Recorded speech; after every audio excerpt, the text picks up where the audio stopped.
Hey guys, welcome back to Reignited and our Hemi Refresh series. Now this episode is chock full of really great tips and tricks as far as top end reassembly, and I promise you in this episode this engine will be fully reassembled and ready to be dropped back into our project car, Magnum PI. Now we're making some progress. We have got our cylinder heads all prepped and ready to go back on. The block is prepped and ready to go back on. Time to reassemble this thing. Now I went ahead and bought the absolute cheapest set of head gaskets and overall gasket kit that I could find on Amazon, and let me tell you, this stuff is cheap. There's no question about it. Oftentimes people will ask me, what do you recommend as far as gaskets and seals and stuff like that? I would say for myself personally, head gaskets, if you're doing this on your own vehicle, do not go with anything less than OEM. I know there are some aftermarket ones that are supposed to be an upgrade to the OEM ones. That's fine. Don't go with these cheap Amazon aftermarket ones. I don't like them. I don't think they feel right. I really don't really care for them at all. I think the OEM ones are going to be the direction you want to go to give yourself good, solid reliability. Now, when it comes to the rest of the gaskets and seals on there, oftentimes I'll use an aftermarket timing cover gasket seal. I will say that these particular valve cover gaskets, they feel extraordinarily cheap. I don't necessarily like them very much. They're not nearly as thick as the stock ones are either. So I think for valve cover gaskets, I'd maybe stick with the stock ones as well. But other than that, you can go aftermarket on some of this stuff. It's just about whether or not you want to keep the vehicle long term and if you want to do it again down the line. Now this kit does come with new valve stem seals, and I will say that if this is a job that you're doing, you have the engine out, you have the heads off, fantastic time to change out your valve stem seals as well. We're not going to do that because, again, this is coming apart. We're not going to be using these heads anyway, but again, good time to do that. So let's focus on installing the cylinder heads now. Now, when we put these gaskets on here, there are specifically a right and a left side, and they do specifically say top on them. So top here, and then R for right side here. Now remember, the left side is technically the driver's side. So it's as though you're sitting in the driver's seat and you're looking at the engine. The left side is the driver's side, the right side is the passenger side. I know it doesn't make a ton of sense, but that's the way they've done it forever, so that's the way you think about it. Just imagine yourself sitting in that driver's seat, driver's side's left side, passenger side's right side. Now let me show you what happens if you have one on the wrong side. So if you look at it here, hey, everything looks good. All of our bolt holes are lining up. Everything looks good there. Yep, everything's lining up. No problem at all. Why does it matter which side it goes on? Hey, wait a minute. Yeah, that's a problem right there. That's not going to work. So again, they are directional side to side. Now, it's also a good idea to give these cylinders a little quick wipe of clean engine oil before we go ahead and put these cylinder heads on, just so that they're not starting up completely dry.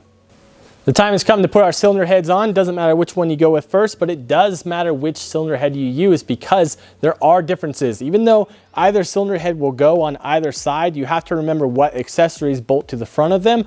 Otherwise, you'll end up putting the wrong heads on the wrong side, and all of a sudden you won't have bolt holes anymore to actually bolt up your accessories like your power steering pump. I'll show you what I'm talking about. So if you look here at the driver's side cylinder head, you have these holes that are drilled and tapped for the power steering pump. Now, if you go around to the other side, the passenger side,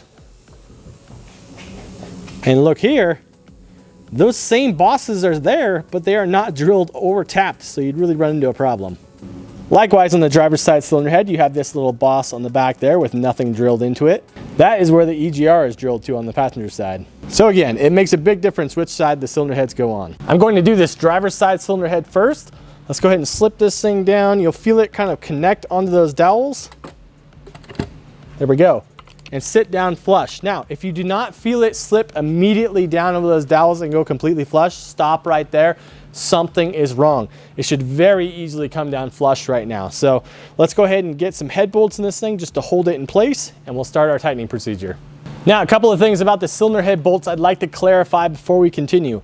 One is that you do not need to add any sort of engine oil or anything as you're putting these things in, and the reason for that is because the holes for the bolts are blind, which means that they stop at the end. They do not introduce themselves to any other passageways or anything like that, which means that if you add oil to that, you're going to be compressing that oil along with the bolt, and you'll have an inaccurate torque reading. So again, these head bolts will go in dry, and also you don't need to add any kind of a sealer because they don't go into any water jackets or anything like that. One important thing to note along those same lines is make sure that these holes are completely clean of any sort of residual oil or coolant before you put these head bolts back in, because same thing, you'll end up with some head bolt inaccurate torque issues. So clean those holes as best as possible. If you do not have any sort of air blower or anything like that, the best way to do that is just leave the engine hanging upside down on the stand for a while. Let all that stuff completely drain out of there. Hit it with some brake clean and stuff like that. Let it completely dry. That way you know for a fact that those holes are cleaned before you put the head bolts back in. Now the next point of note here, people love to argue with me about this. These bolts are completely reusable. They are not torque to yield like the connecting rod bolts are. These are torque to angle. That means something entirely different. What it means is that you torque them to a specific amount and then you torque them to an additional angle on top of that. These are not stretch bolts like the rod bolts are. You can reuse them. Now, of course, that comes with a little caveat where you want to actually inspect them, take a look at both the neck and the threads themselves and make sure it's not stretched in any way, shape, or form. Make sure it's not narrowed in any way. But if it's not, you can absolutely reuse these head bolts. It's not a big deal. In fact, I would far rather reuse a set of factory head bolts than use some of these cheap Amazon head bolts that come with these kits. There's no way. I just don't like them. So again, not a problem reusing the original head bolts.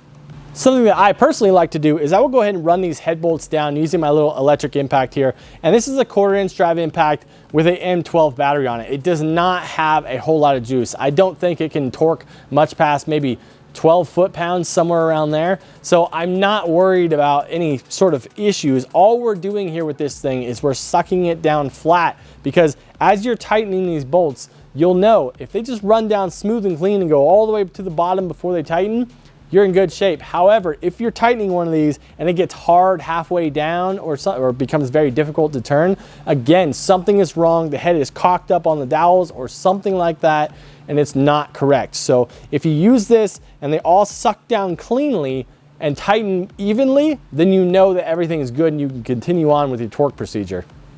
Also remember, the strategy is you're gonna start at the center and work your way in a spiral outward as far as the torque pattern goes.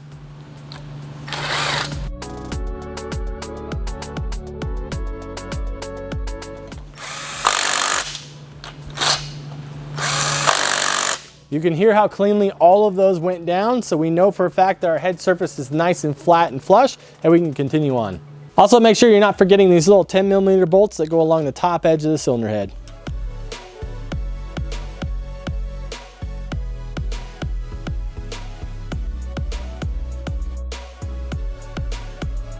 So what is our pattern for our torque spec here? Well, it's 3 steps that you're going to do it in. In the initial pass, you're going to do 25 foot-pounds. And again, that same spiral pattern, so do all of the bolts to 25 foot-pounds. Once again, this allows the head to evenly seat against the block itself through that initial pass. So 25 foot-pounds. Then the next step is 40 foot-pounds, same thing, same pattern. And then finally 90 degrees. So again, it is best if you have a torque to angle torque wrench. Not a lot of people do unless you are a professional technician, but I think we can all understand what 90 degrees is. If you're starting here, you're gonna end here, correct? So you should end up somewhere around 95 to 100 foot-pounds. That seems to be the range that you end up in once you get these things all torqued down. So again, the procedure, 25 foot-pounds, 40 foot-pounds, and then 90 degrees, and that should get you where you need to go. For the upper bolts here, it's a 2-stage process. First, you torque them to 15 foot-pounds, and then 25 foot-pounds. Let's do it. Now, because we are doing this in multiple stages, sometimes it can be helpful to use a paint pen or some whiteout to keep track of just how many of them that you've actually done. Trust me, if somebody calls you away mid-process or distracts you in some way, it can be hard to remember, okay, which one did I do already? So sometimes it helps just to take a little whiteout paint marker, do a single dot on there in your first pass, another dot your second pass, and then a third dot for your final pass. It may sound simple, but it's a good way to keep track of it. I don't do it anymore because I've done it so much, but for your first time through, it's a good idea.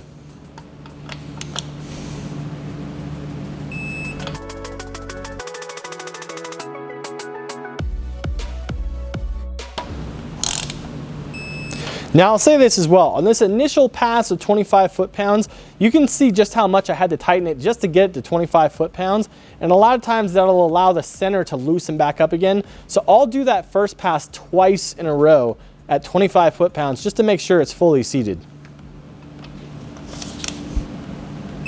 You can see I had to go an additional probably 50 degrees there to get it back to 25 foot-pounds.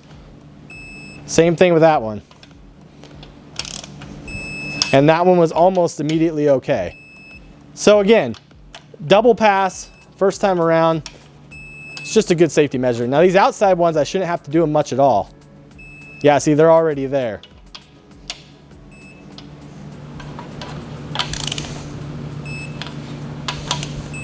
All right, there we go. So I'm gonna go ahead and do the other side real quick, and we'll come back over here for our second pass of 40 foot-pounds. Here we go, secondary pass, 40 foot-pounds.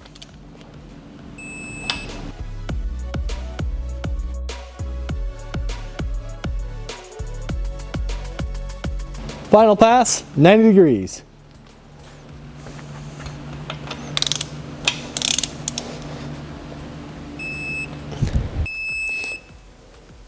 $95. So you notice we had one outlier of around 100 foot-pounds. That's totally okay.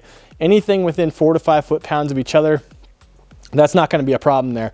I suspect if you have one that's like an extreme outlier, like it's 113 or 115 foot-pounds, generally that means there was a little bit of oil or coolant left in that hole, and that's what it's compressing down on top of.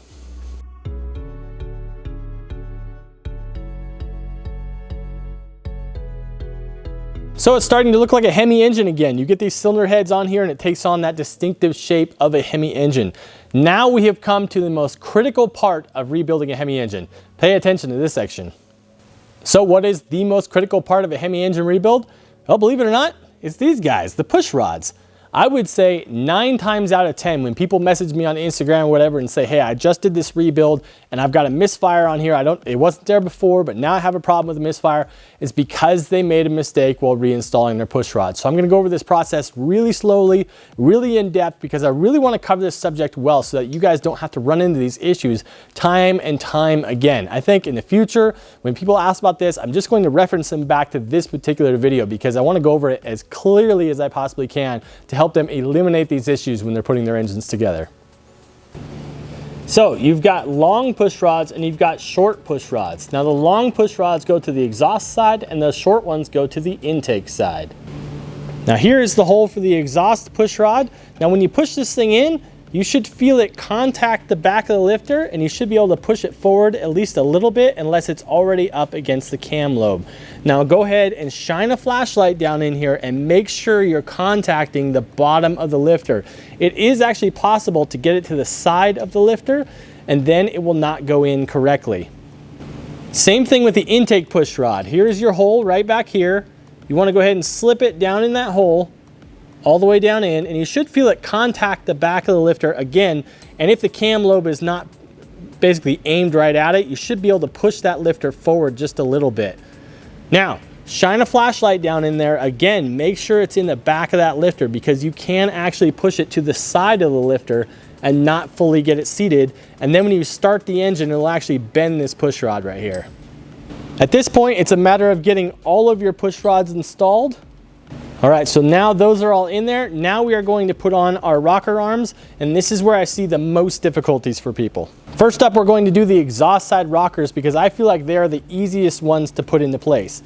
What you want to do is go ahead and spin these guys so they get in place. All right, at least try to get your bolts into each of these holes here, and then run them in just a couple of threads.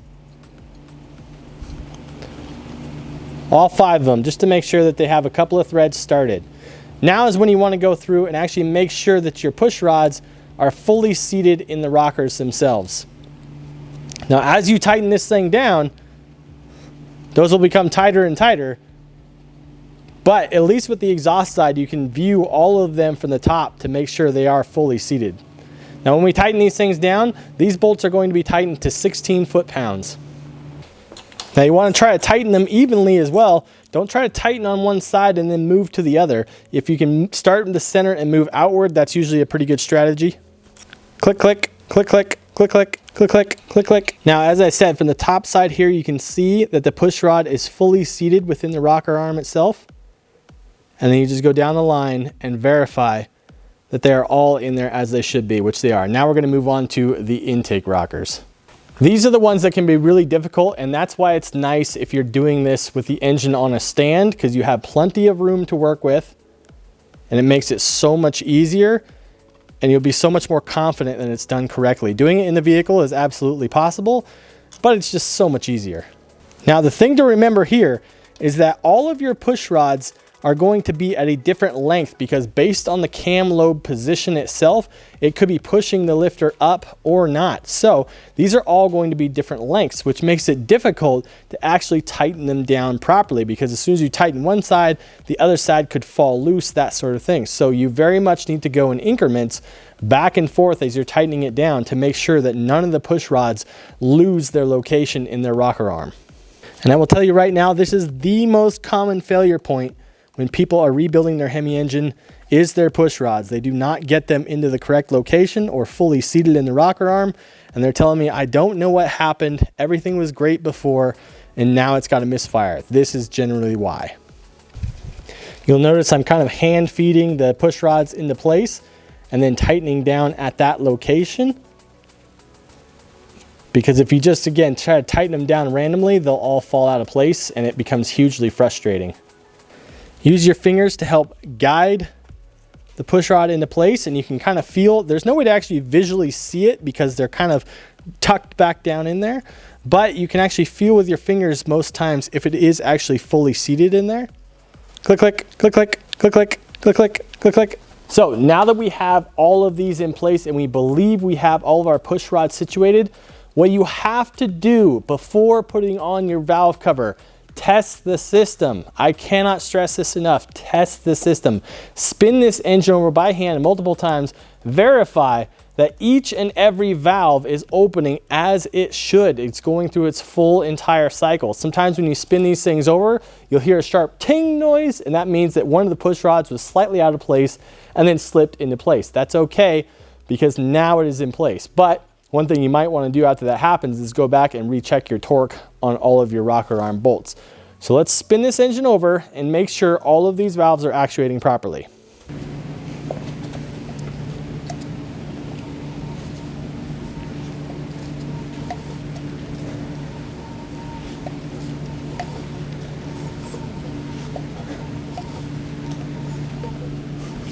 All right, looks like everything's working smoothly. I think we are in great shape to move on to the other side.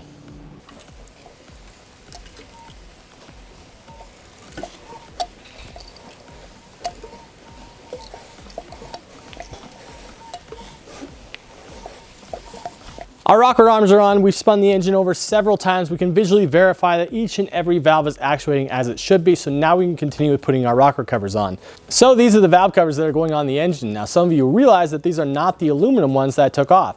Well, these are the ones from the 2006 and later engines. That way they can have the dual coil setup on there. I'm trying to get rid of the spark plugs running across the intake. I just really don't like that look. I think it's very cluttered, and I want to update the engine to having these dual style coil packs. Now, I think I have a way to make that work. I'm not entirely certain that it's going to work, but I believe it will. So you're going to see that in a future episode. One tip I have for you is that if you do have your engine out on the engine stand, absolutely reinstall the valve covers before you drop the engine back into the engine bay. The reason I say that is because these valve covers can be very, very tight to slip back in there, especially over on the passenger side, and they like to hang up here on the edge of these rocker stands. And what it does is it'll actually pull the valve cover gasket out of place. It'll roll it out of there, and then you'll have a leak of oil right there that drips directly onto your exhaust. Smells horrible. Then you have to do that whole job over again of pulling the valve cover back out of there. It's such a pain. Don't do it. Just put them on right now when it's very easy. You can just literally place it on there and you're good to go. Now, along those same lines, and something we've already talked about in the last episode, we also want to reinstall our exhaust manifolds now while we have great access to them. So let's go ahead and put those exhaust manifolds back on, get those all bolted up, and this engine will be about ready to go. Note that there is a difference side to side on these exhaust manifold gaskets. There's some extra holes up here, and that is for the EGR port on the passenger side. So there'll be an extra bolt on the manifold itself, and then also you have the hole for the EGR. Same idea as when you're doing the oil pan bolts. You want to install all of them loosely before you try to tighten any of them. You want to go ahead and slip your heat shield in place as well. There we go. Something that will save you a lot of hassle as well is do not forget your dipstick tube. We'll go ahead and slip that back into place because it actually bolts right here to this stud, actually to this upper one on the exhaust manifold heat shield. There we go. So you put the heat shield in place and then bolt that right up. One thing I talked about needing to do before we put this engine back together is to replace this water pump. We don't want to put this old, nasty, crusty, leaky thing back on here and make this thing overheat again. So I have a new water pump. Let's go ahead and slip that right into place. Now, something else that most people don't realize is that when you're actually removing this timing cover, say to replace the oil pump or something like that, you do not need to remove the water pump from the timing cover as you do that. There's only a certain number of these bolts that are actually long and go all the way through the timing cover into the block. Most of them are just little short guys like this. So you can actually leave the water pump in place. You don't have to change out the gasket or anything like that. It saves you one extra step. So what I'm doing is I'm taking these off is I'm marking the long ones so that I know in the future when I go to take this timing cover off, which ones are the long ones, so I can just pull those out real quick and then pull the timing cover. Now you might be asking yourself, okay, you've done all this work. Why have you not replaced that oil pump already? Well, because this is our test bed vehicle for all the oil pump tests that are upcoming, I wanted to leave the stock one in place completely as is to give some real world results on an engine that has 125,000 miles on it. So we're gonna get actual factory numbers, cold and hot oil pressure numbers with a stock pump with 125,000 miles on it. And then we are going to change that out first for the Melling high volume oil pump, and then secondly for the Hellcat oil pump. That way we'll get a direct back to back to back comparison.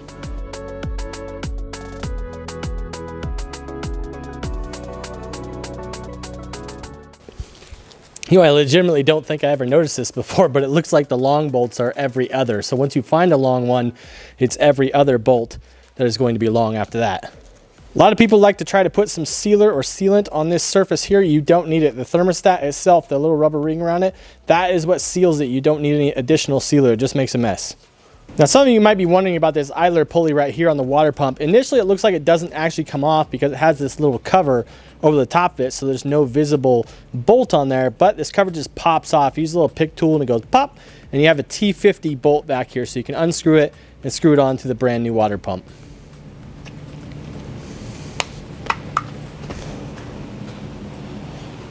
Congratulations, you've done it. You've got your Hemi engine back together again. Now, as you can see, we have our full long block assembled. Now, I just love the look of these things. They have such an iconic shape to them. I just think they're really a beautiful engine, which is really hard to say these days. Now, one thing I did put on here too is I went ahead and installed the EGR valve. You kind of want to do that now and not wait until after it's in the vehicle because it's a lot more difficult then. But I will say that you don't want to install the coil packs until after the engine is in the vehicle. It's too easy for the coil packs to get hung up on something and get broken or break a valve cover. So definitely wait until it's in the engine or in the engine bay before you put your coil packs in. Other than that, our long block is essentially complete. This engine's ready to be dropped back into the Magnum. You guys will see that next time right here on Reignited.